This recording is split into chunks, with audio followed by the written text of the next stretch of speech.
Hi hello everyone, welcome to Shrimona YouTube channel. Hi friends, ಇವತ್ತು ನಾನು ಎಗ್ಗಿಂದ ಮಾಡುವಂಥ ಒಂದು ರೆಸಿಪಿಯನ್ನು ತುಂಬ ಸರಳವಾಗಿ ತುಂಬ ರುಚಿಕರವಾಗಿ ಹೇಗೆ ಮಾಡೋದು ಅಂತ ತಿಳಿಸ್ಕೊಡ್ತಿದ್ದೀನಿ. ಗ್ಯಾಸ್ ಹಚ್ಚಿಟ್ಟು ಒಂದು ಎಣ್ಣೆ ಬಾಣಲಿಯನ್ನು ಇಟ್ಬಿಟ್ಟು ಅದಕ್ಕೆ ಹಸಿಮೆಣಸಿಕಾಯನ್ನು ಹಾಕಿದ್ದೀನಿ. ಅದನ್ನೇ ಎಣ್ಣೆಯಲ್ಲಿ ಚೆನ್ನಾಗಿ ಫ್ರೈ ಮಾಡ್ತಾಯಿದ್ದೀನಿ. ನಂತರ ಅದಕ್ಕೆ ಸಣ್ಣದಾಗಿ ಕಟ್ ಮಾಡಿರುವಂತಹ ಈರುಳ್ಳಿಯನ್ನು ಸೇರಿಸ್ತಿದ್ದೀನಿ. ಇಲ್ಲಿ ನಾನು 4ರಿಂದ 5 ಈರುಳ್ಳಿಯನ್ನು ಸೇರಿಸ್ತಿದ್ದೀನಿ, ಸಣ್ಣದು.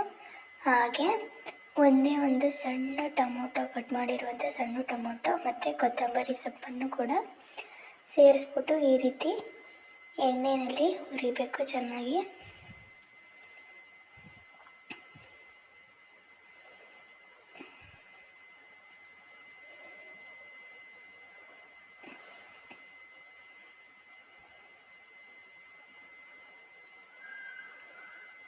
ನೋಡಿ, ಈ ರೀತಿ ಫ್ರೈ ಮಾಡಬೇಕು.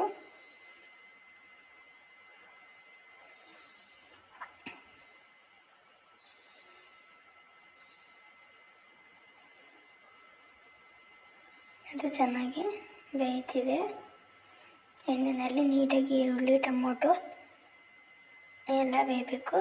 ಅದಕ್ಕೆ ಸ್ವಲ್ಪ ಉಪ್ಪನ್ನು ಸೇರಿಸಿದ್ದೀನಿ. ಹಾಗೆ ಇನ್ನೊಂದು ಕಡೆ ನಾನು ಇಲ್ಲಿ ನುಗ್ಗೆ ಸೊಪ್ಪನ್ನು ಬಿಡಿಸ್ಕೊಂಡು ಅದನ್ನು ನೀಟಾಗಿ ತೊಳೆದು ಹುರಿದಿರುವಂಥ ಈರುಳ್ಳಿ ಟೊಮೊಟೊ ಅದರೊಳಗಡೆ ಸೇರಿಸಿದೆ. ನೋಡಿ, ಈ ರೀತಿ ನೀಟಾಗಿ ಬಿಡಿಸ್ಕೊಂಡು ಎಲೆನ ಅದರೊಳಗಡೆ ಹಾಕಬೇಕು ತೊಳೆದು. ನಂತರ ಇದನ್ನು ಚೆನ್ನಾಗಿ ಫ್ರೈ ಮಾಡ್ತಾ ಹೋಗಬೇಕೆಲ್ಲ ಮಿಕ್ಸ್ ಮಾಡಿ ಹುರಿಬೇಕು.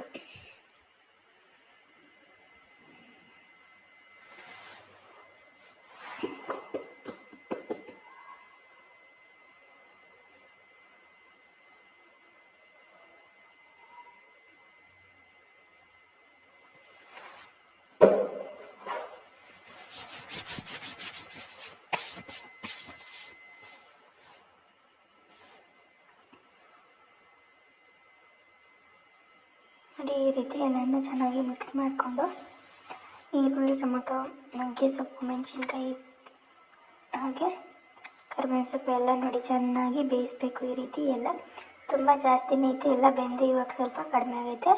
ಆವಾಗ ಈರುಳ್ಳಿಗೆ ಸ್ವಲ್ಪ ರುಚಿನ ಸೇರಿಸಿದ್ವಿ. ಈಗ ಎಲ್ಲದಕ್ಕೂ ಸೇರಿಸಿ ರುಚಿಗೆ ತಕ್ಕಷ್ಟು ಉಪ್ಪನ್ನು ಹಾಕಿ ಈ ರೀತಿ ಚೆನ್ನಾಗಿ ಬೇಯಿಸಬೇಕು. ಪೂರ್ತಿ ಇದನ್ನು ಚೆನ್ನಾಗಿ ಅದೆಲ್ಲ ನುಗ್ಗೆ ಸೊಪ್ಪೆಲ್ಲ ಚೆನ್ನಾಗಿ ಬೇಯ್ಕೊಳ್ಳೋ ರೀತಿ ಬೇಯಿಸಬೇಕು.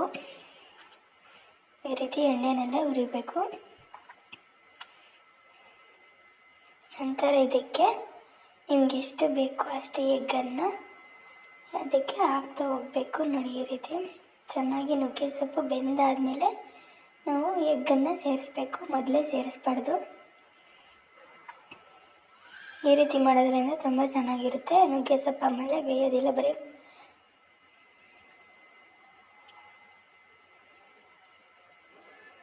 ಬರೀ ಮೊಟ್ಟೆ ಬೇಯುತ್ತೆ. ಅದರಿಂದ ಚೆನ್ನಾಗಿ ನುಗ್ಗೆ ಸೊಪ್ಪನ್ನು ಹುರಿದ್ಬಿಟ್ಟು ಆಮೇಲೆ ಎಗ್ಗನ್ನು ಸೇರಿಸ್ಬೇಕು. ಇಲ್ಲಿ ನಾವು ಒಂದು 4ರಿಂದ 5 ಮೊಟ್ಟೆನ ಸೇರಿಸಿದ್ದೀವಿ. ಇದಕ್ಕೂ ಸ್ವಲ್ಪ ರುಚಿಗೆ ತಕ್ಕಷ್ಟು ಉಪ್ಪನ್ನು ಸೇರಿಸ್ತಿದ್ದೀವಿ. ಎಗ್ಗಿಗೆ ನೀಟಾಗಿ ಇಟ್ಕೊಳ್ಳಿ, ಅದಕ್ಕೆಲ್ಲ ರುಚಿ ಬರಲಿ ಅಂತ. ಈಗ ಇದನ್ನು ಚೆನ್ನಾಗಿ ಮೊಟ್ಟೆ ಎಲ್ಲ ಪೂರ್ತಿ ಹುಡಿ ಥರ ಆಗೋವರೆಗೆ ಹುರಿತಾ ಹೋದರೆ ರೆಡಿಯಾಗುತ್ತೆ. ನೋಡಿ, ಈ ರೀತಿ ಅದು ಸೀಕಳ್ದಂಗೆ ಚೆನ್ನಾಗಿ ಮೊಟ್ಟೆ ಸ್ಮೆಲ್ಲೆಲ್ಲ ಹೋಗಿ ಪೂರ್ತಿ ಹುಡಿ ಈ ಥರ ಆಗಬೇಕು. ಆ ಥರ ಹುರಿಬೇಕು.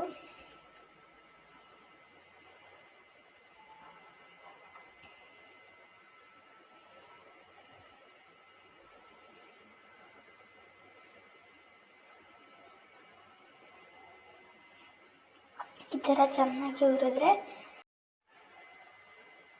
ನುಗ್ಗೆ ಸೊಪ್ಪು ಮತ್ತು ಎಗ್ ರೆಸಿಪಿ ರೆಡಿಯಾಗುತ್ತೆ. ಇದು ಇಷ್ಟೇ. ಇದನ್ನು ಚೆನ್ನಾಗಿ ಈ ಥರ ಎಲ್ಲನೂ ಬೇಯಿಸಿದ್ರೆ ಮುಗೀತು. ಇದು ಆರೋಗ್ಯಕ್ಕೆ ತುಂಬ ಒಳ್ಳೆಯದು ನುಗ್ಗೆ ಸೊಪ್ಪು. ಅದರಿಂದ ಈ ರೀತಿ ಮಾಡ್ಕೊಂಡು ತಿಂದರೆ ತುಂಬಾ ಚೆನ್ನಾಗಿರುತ್ತೆ. ಯಾರೆಲ್ಲ ಇದೇ ಮೊದಲನೇ ಬಾರಿಗೆ ನನ್ನ ವೀಡಿಯೋನ ವಾಚ್ ಮಾಡ್ತಿದ್ರೆ ಸಬ್ಸ್ಕ್ರೈಬ್ ಆಗಿ ಸಪೋರ್ಟ್ ಮಾಡಿ. Thank you for watching. Thank you.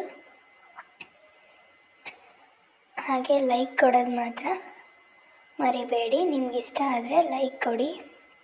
ನೋಡಿ, ಫೈನಲ್ ಆಗಿ ಈ ರೀತಿ ಹುಡುಕ್ಲಾಗಿ ಮೊಟ್ಟೆಲ್ಲ ಯಾವ ಥರ ಬಂದೈತೆ, ತುಂಬ ಚೆನ್ನಾಗಿ ಬಂದೈತೆ.